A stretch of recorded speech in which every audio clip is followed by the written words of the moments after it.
In this section, we're going to look at the process of selecting objects. There are several ways that you can select an object. For example, you can left-click on an object, and AutoCAD will select the object. You can put a window around the object, and in this case, we have a window and a crossing window. When you pick a point and drag your mouse to the right, it's a window. Anything that is completely inside of the window will be selected. If you pick a point and drag your mouse to the left, anything that crosses the path of the window or that is completely inside of the window will be selected. As you start selecting objects, you've got to think ahead. Do I want to select by window or by crossing? And that will determine where you pick the first point. Okay. To deselect objects, you can hit Escape or right-click, and there's an option on your shortcut menu that says Deselect All. The easiest way is just to hit Escape, and that will also deselect the objects. I like to use the crossing window so that I can very quickly select a group of objects instead of clicking on them one at a time. And with the crossing window, you do not have to put a complete window around the objects. Okay. We also have an option to what we call Shift to Remove. Once you select a group of objects, you can hold down the Shift key, select an object, and AutoCAD will deselect that object. While the Shift key is depressed, you can also draw a window or a crossing window around your objects to deselect a group of objects at once. So hold down the Shift key, put a window around the objects, and AutoCAD will deselect those. Anytime you use a modify command, AutoCAD is going to prompt you to select objects.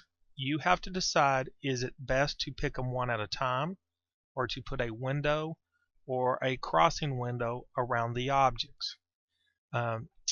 There are several ways of using AutoCAD commands and selecting objects.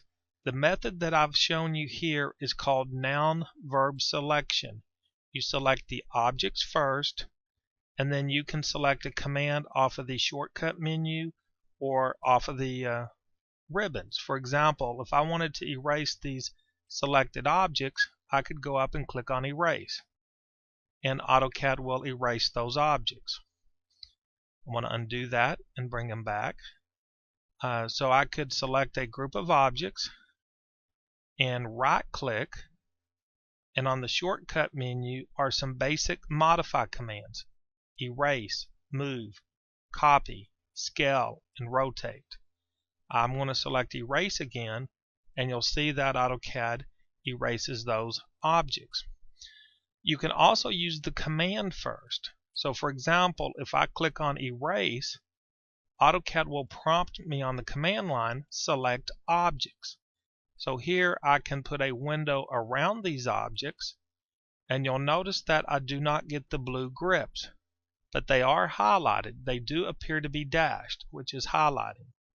Once you select the objects you want to modify, AutoCAD will still say Select Objects. You have to hit Enter or right-click to continue the command. So you decide if you want to select the objects first, then pick a command, or pick a command and then select the objects. Now there are some commands that you have to run the command first. So you may not get the option at first to select the objects.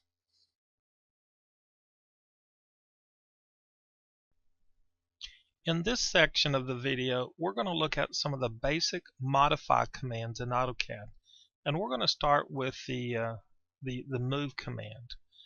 For example, I would like to move this filing cabinet over to this office. Now, to help us with the move command, we're going to use a feature called Object Snap.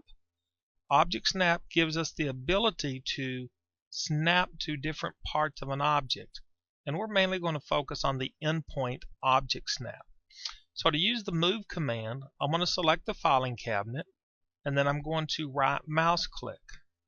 On your shortcut menu, you'll find the move command. I'm going to select move, and when we read the command line, it says specify base point of object. So the base point in this example is going to be the upper right hand corner of the filing cabinet, and you'll notice the word endpoint highlighted. That tells me that AutoCAD has found that endpoint using Object Snap. Pick that point, and then I'm going to move this over to this corner and snap to that corner of the wall. That gives me the ability to move an object from one point to another. Very precise. Now you still have the ability to do drag and drop. So if you want to get a desk in this top office, you can drag and drop it up there. So you still have the option to use both techniques for moving, but the move command is very precise when you use Object Snap. Now if I want to make a copy of this filing cabinet next to it, we would use the copy command. Select the object, right click, select copy selection. This is the AutoCAD copy command. Do not confuse it with the copy and paste tool, which is located up here in clipboard. So select copy selection. AutoCAD prompts me for the base point. I'm going to pick the upper right hand corner of the filing cabinet, and then it's going to allow me to make copies. I could type in a distance and tell AutoCAD to copy it 3 feet 4 inches to the left, or I could also use my Object Snap and snap it to the endpoint of the previous Object Snap. Once you're done making copies, then you can hit Escape to end the copy command. With any of your modify tools, be sure to take advantage of your Object Snap so that you have accuracy when you make copies. Okay? The copy command has several tools that will make your life a lot easier. For example, I want a whole row of plants across the front of this building. So I'm going to use my drag and drop tool and drag a plant to the front of the building. Zoom into it. The copy command has a built-in array option now. So when you select copy selection, it prompts you for a base point. Pick a point on the center of the plant, and it says specify second point or array. I'm going to click on array. It says enter the number of items in the array. I'm going to select 5, and then as you drag your mouse to the right, it will make copies. In this case, they are evenly spaced across the front of the building. Hit escape, and AutoCAD will end the copy command. Using that example, I could have copied the filing cabinets in the same manner by using the array option. The next command that we're going to look at is the rotate command. We're going to rotate the desk and place it along this wall. So to use rotate, click on the object, right click, locate the rotate tool. AutoCAD prompts you for a base point, so we're going to pick a point on the center of the desk, and then you can rotate by moving your cursor around the object. You'll notice that in this example it snaps every 90 degrees. That snapping every 90 degrees is caused by the polar tool. The polar tool is set up to snap every 90 degrees. If you want to snap every 45 degrees, you can click on 45, and then AutoCAD will snap every 45 degrees. You also have the ability to type in the angle. So I could type in 180 degrees instead of picking a point at that angle. So I'm going to type in 180 and hit enter, and AutoCAD is going to rotate that table 180 degrees. I'm also going to use the drag and drop to move that table over to that wall. We also need a chair, so I'm going to drag the chair over. The chair also needs to be rotated 180 degrees. So select the chair, right click, select rotate, pick a base point, always refer to this as a pivot point, and then rotate the chair in the direction that you want it to face. As you can see, I'm taking advantage of drag and drop and many of the AutoCAD built-in tools. So you use them together. We also have a feature called scaling. For example, I would like to put a plant on top of my filing cabinet, but these plants are a little large. So I'm going to drag and drop and make a copy of my plant close to my filing cabinet.